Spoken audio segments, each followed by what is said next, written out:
ఈరోజు ఈ కార్పొరేట్ కళాశాలలో ఇచ్చే విద్య ద్వారానే 99% పిల్లలు ఐఐటి కావచ్చు, నీటికి కానీ పోతున్నారు.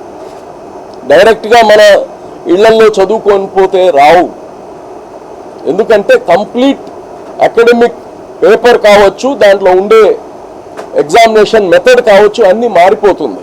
అందుకోసం ఈరోజు ఒక 250 మంది పిల్లల్ని ఈ ఎగ్జామినేషన్ ద్వారా మేము సెలెక్ట్ చేసి ఈ 250 మందికి ఈ యొక్క కార్పొరేట్ కళాశాలలో రెసిడెన్షియల్ ఎడ్యుకేషన్ ఇవ్వబోతున్నాం. ఆశ్చర్యం ఏంటంటే ఈ ఆంధ్ర రాష్ట్రంలో 7 రోజుల వ్యవధిలో, జస్ట్ 7 రోజుల వ్యవధిలో 7392 పిల్లలు దరఖాస్తు చేసుకున్నారు. ఇది అందరికీ కానీ కాదు, ఇది ఎవరైతే డిస్టింక్షన్ తెచ్చుకున్నారో వాళ్ళే అర్హులు.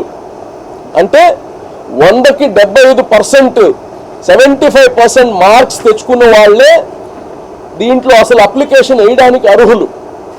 అంటే ఈ 7392 బిడ్డలు కానీ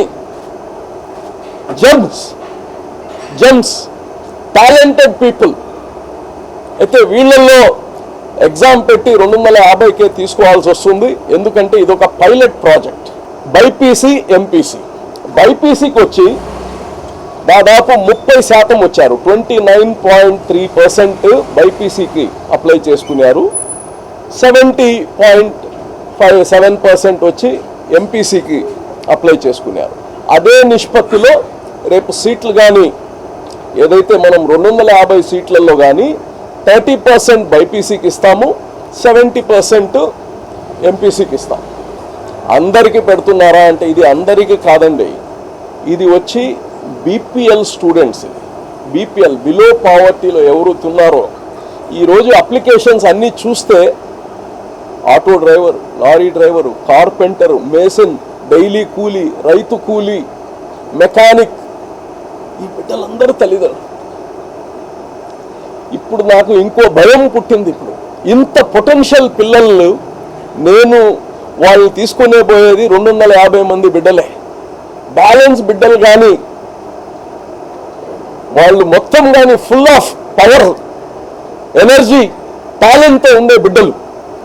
వీళ్ళని ఎలాగా ఉపయోగించాలి, వీళ్ళని ఎలాగ ముందుకు తీసుకెళ్లాలనేది కానీ ఆలోచిస్తున్నాం.